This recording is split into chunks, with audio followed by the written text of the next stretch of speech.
You check none of those boxes here because you don't control the venue. You didn't know about any information that GameStop or any of these other stocks needed to put out. You don't have any reason to believe there's fraud that you've articulated. And you're certainly not protecting these people who've been living the dream of making money, especially at the expense of the big guys. So why should people believe you did this for the right reasons?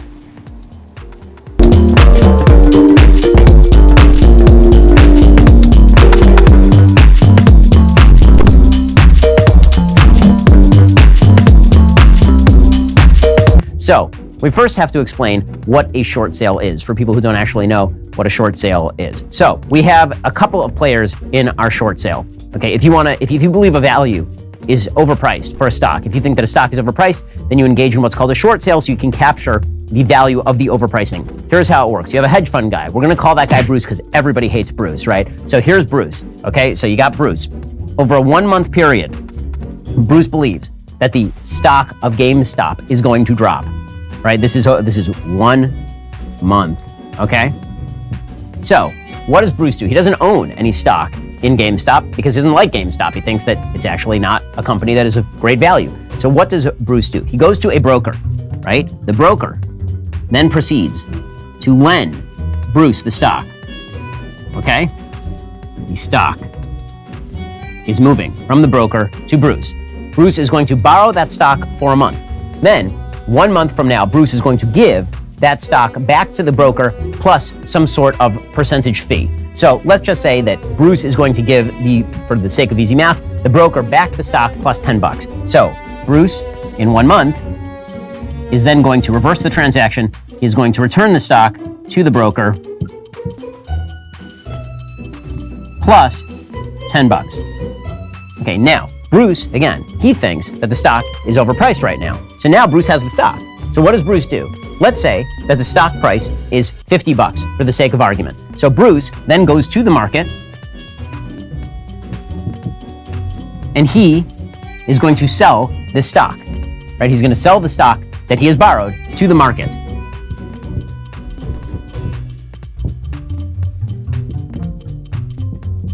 Okay, and Bruce, in return, is going to receive. Bruce now has $50 in his pocket.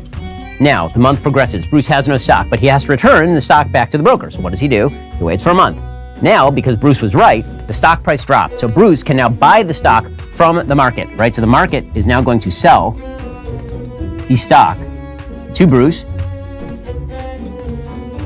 And Bruce, let's say it's dropped to $20, is going to pay $20 to the market. So that means that Bruce sold the stock at 50. He bought the stock at 20. So that means that he made $30 on that transaction. Then he has to return the stock plus $10 to the broker. So now he has made $20 on the transaction, right? So here's what everybody at the end of the day got from that transaction. So the broker got the stock plus $10, and Bruce ends up clearing a profit of $20 after all that is said and done. Okay, that's what Bruce is hoping for if the value of the stock has dropped. So on Reddit, there's a Reddit thread called WallStreetBets. And they noticed that there were a lot of Bruces, and all the Bruces were short selling the stock.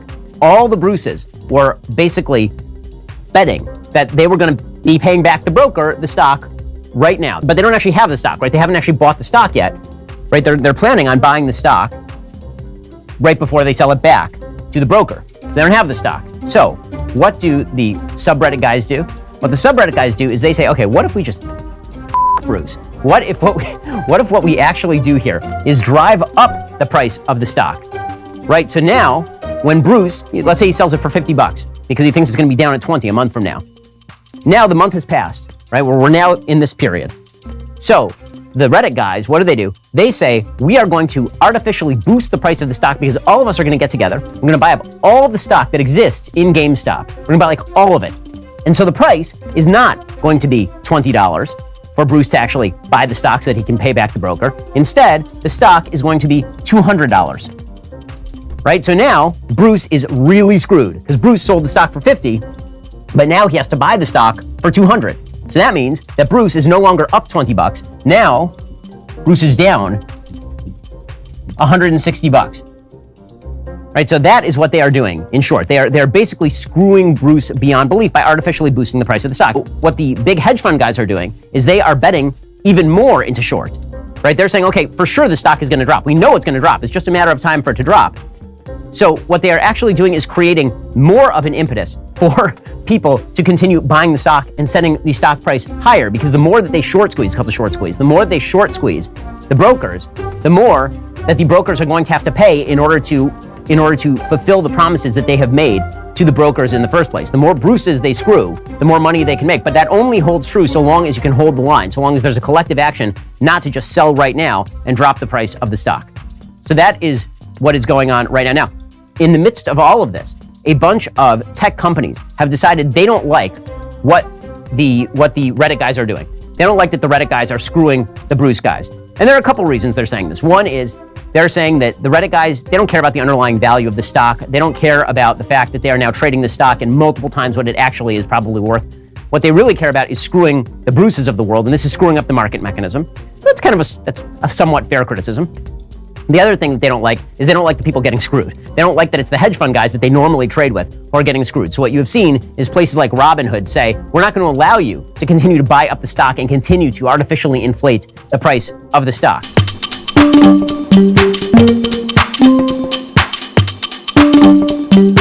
Gamestop, as I'm sure we're all aware, is a retail gaming shop that's been slowly declining in business as more and more people resorted to online downloads versus buying in-person games. Because of that, hedge funds and large institutional investors felt like the price of the company was overvalued, and that eventually GameStop would take the same path as Toys R Us and Blockbuster, which declined in business and had to file for bankruptcy. So those big institutional investors shorted the company, essentially betting that the price of the stock would be going down. However, out of nowhere, GameStop had a series of positive news that began driving up the price of the stock as investors believed that maybe things could turn around. This included a 519% jump in online sales, the billionaire co-founder of Chewy.com wanting to restructure management, and a multi-year strategic partnership with Microsoft. At that point, though, a user on Reddit's WallStreetBets discovered that large institutional investors actually shorted more shares than exist on the market, meaning that there weren't possibly enough shares to buy in the event the stock price begins going up. Now, of course, by now you're probably wondering,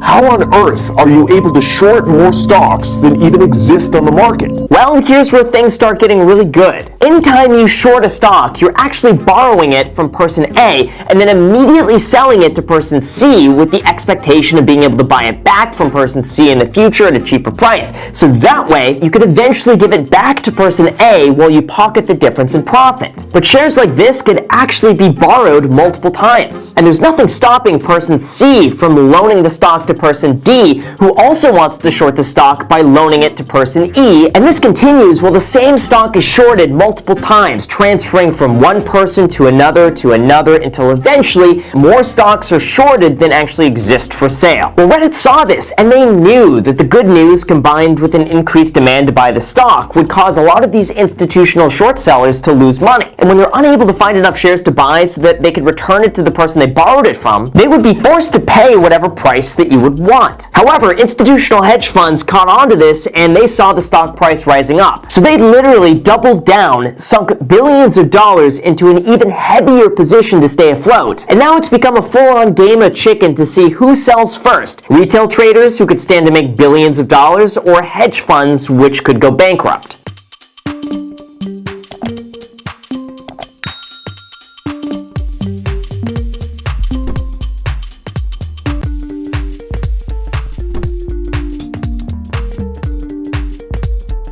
So you know by now that whenever a company goes up in price, it's maybe because of a good quarterly earnings report or good sales growth, but none of that happened to any of these stocks because instead it was due to a technical exploit where people were betting on a stock to go down like GameStop. What people realized though was that if they bought enough of this GameStop stock, that it would then force these short sellers or the people that were betting on this stock to go down to then cover their positions by buying more of that stock from the very same people they were borrowing to begin with. And because there was such a short supply on the market, that drove the price insanely high, and this loop continued to repeat itself over and over again, thus increasing the price. Here's the situation. It's the institutional investors versus retail investors. And for the first time in my life, since I've been alive, I have never seen retail investors win on such a public level. So if you want to be a part of all of this and trying to decide which stocks should you buy, you have to understand the difference between the two sides and how they each make their money. Because on one hand, we have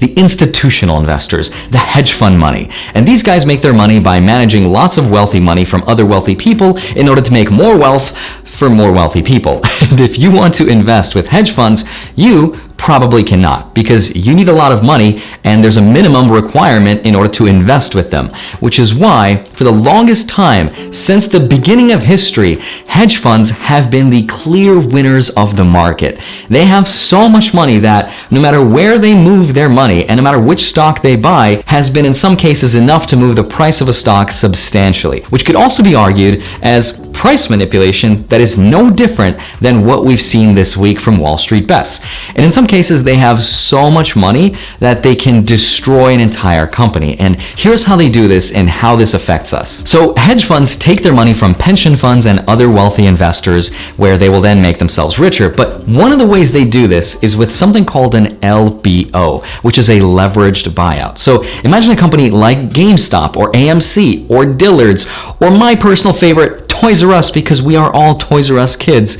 They will then use that money to leverage it in order to buy out an entire company and all of its stock. And because it is now their company, they will then take that debt that they used in order to buy that company to then dump that debt right back onto the company that they just bought. And this squeezes that company and forces it to then sell off their assets, which means selling their games, selling their toys, selling their real estate, firing their employees. And the savings that they make from doing this in order to stay afloat and stay in business goes straight to, you guessed it, the hedge funds. But get this, if they bankrupt their own companies by doing this, they will not owe a single dollar because of the way the corporate entities are structured, because that debt technically doesn't belong to them. The liability is on this other company they dumped their debt on because they are a separate entity away from them. And doing this over the last 10 years, people have lost over 600,000 jobs with companies like Toys R Us, Brookstone, Payless, Sports Illustrated, and many, many more. So ethically speaking, it doesn't really matter to them who loses jobs and who has enough money to pay for their kids, as long as their rich investors get richer. Retail investors, which are people like you and I with a lot less money that have traditionally been put down by hedge funds and were told to just stick to the easy stuff and let the big boys handle the rest, like picking all the right stocks, which ironically they've actually lost to index fund investing because of their high management fees, but that's beside the point. For the first time ever, we are realizing that we can squeeze these short positions from these hedge funds by banding together through strength in numbers. Avengers! But it actually had some Reddit people ask, have you robbed your local billionaire yet? And here's what they did. This is how they actually picked the stocks to buy, because they looked at which of these stocks were the most shorted and what had the most or the lowest float, which kind of looks like this. That's stupid, but basically what a float means is how many shares there are outstanding in the market to trade in relation to how many of them were being shorted. Here's a list of the top 11 small cap stocks from Barron's that ended 2020 with the highest short position. One of the reasons GameStop did so well is because that stock had more shares shorted than there were on the market to borrow, so naturally the people that owned that stock could charge a premium for it. This forces these hedge funds to spend more of their money to cover their positions, which is also why some people on Reddit are becoming multi-millionaires. But the best part is who's paying for them to get rich, because that would be companies like Melvin Capital and Citron that have both lost more than $5 billion at this point. Hedge funds are bleeding so much money that they need a bailout and a cash infusion from their investors, which goes to show you that by banding together and making the opposite trade that Wall Street is doing, that is enough for them to actually lose at their own game.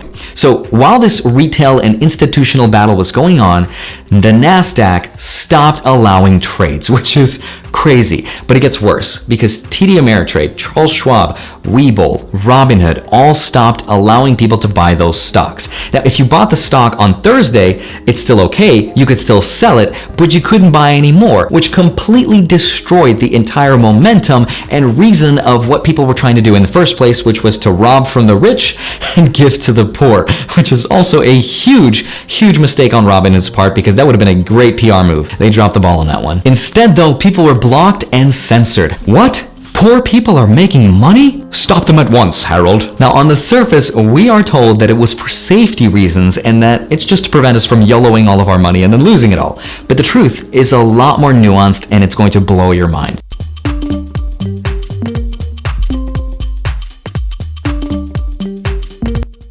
We had to make a very difficult decision to protect our customers and our firm. Why? But we in no way Why? do anything Explain why but you had to protect. do it if it wasn't to protect the guys who had shorted the stocks, which are the big hedge funds. How are you helping the little guy investors?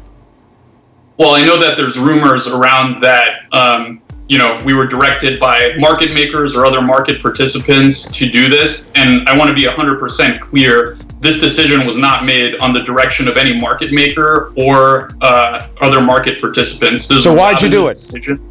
Robinhood, as a brokerage, has lots of financial requirements, SEC requirements. We have to put up money at clearinghouses. The amount of money that we have to put up depends on market volatility, and we're in a historic situation where there's a lot of activity and a lot of buying concentrated in a relatively small number of symbols that are going viral on social media. So we haven't really seen anything like this before.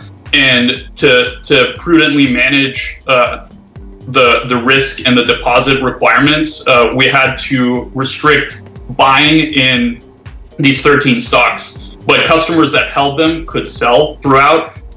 Thousands of other securities and stocks on our platform were available to freely trade. And our number one priority, as you mentioned, is to make sure our platform is reliable, stable for our customers. We're serving our customers and giving them the tools. But that's exactly and what's we're in question now. doing everything in our power to turn it back on as soon as prudent. But that's the thing, is that the trust is in question, because it seems like the only people who are getting hurt were the big shots.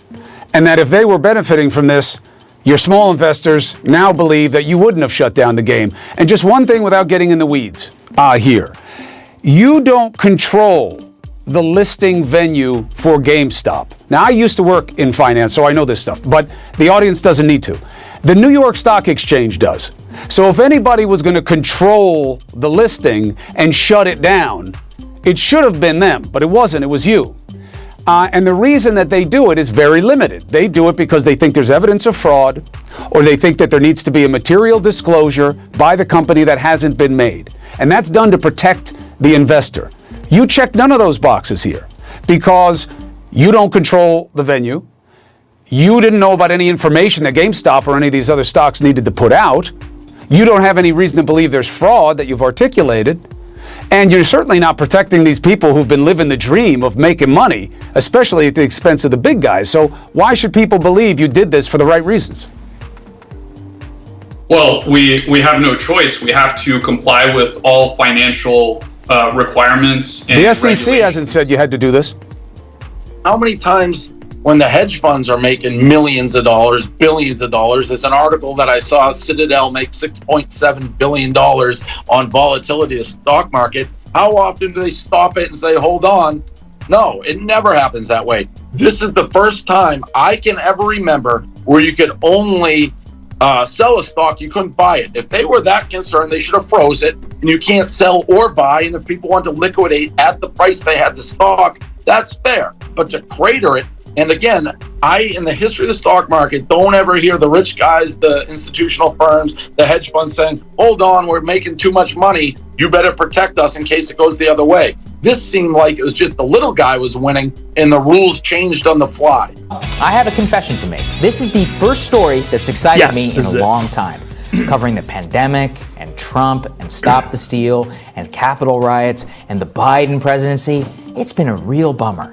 And I have not felt a pep in my step like this in many months, and it is now thanks to a bunch of Redditors going after the people I despise the most in our society, speculators on Wall Street. By now, I'm sure that you're all familiar with the story. Hedge funds and billionaires took out a massive short position on the company called Gamestop. A band of Redditors on a subreddit called WallStreetBets called their bluff, drove the stock up to the tune of thousands of percentile more to force those hedge funds to liquidate billions of dollars in losses, while the merry band of Redditors gets rich. It's the ultimate David and Goliath story. Underemployed and unemployed, sitting at home in their pajamas, using the power of the internet and new trading platforms like Robinhood to destroy the kings of American finance. We are never going to go back to the old ways of doing business, and Wall Street knows this. So what's their solution? It's one that we, my friends, must resist absolutely at all costs. Now they know that they do not have a monopoly on manipulating the market. They are going to do everything in their power to go after you and people like me who are not on the side of the billionaire elite. As I laid out yesterday, they are already going into overdrive on CNBC, who started off yesterday by inviting the literal CEO of the NASDAQ on to call for more regulation. When hedge funds manipulate markets, when they screw over regular people in different companies, when Wall Street requires billions of dollars in bailouts and floats from the Federal Reserve, there isn't any call for more regulation. But a couple of average Joes on the internet make money at the expense of a billionaire hedge fund. Well, that just can't stand. And I'm not exaggerating here, just showing you one clip. The idea across the American elite right now is that what has happened with GameStop is unacceptable.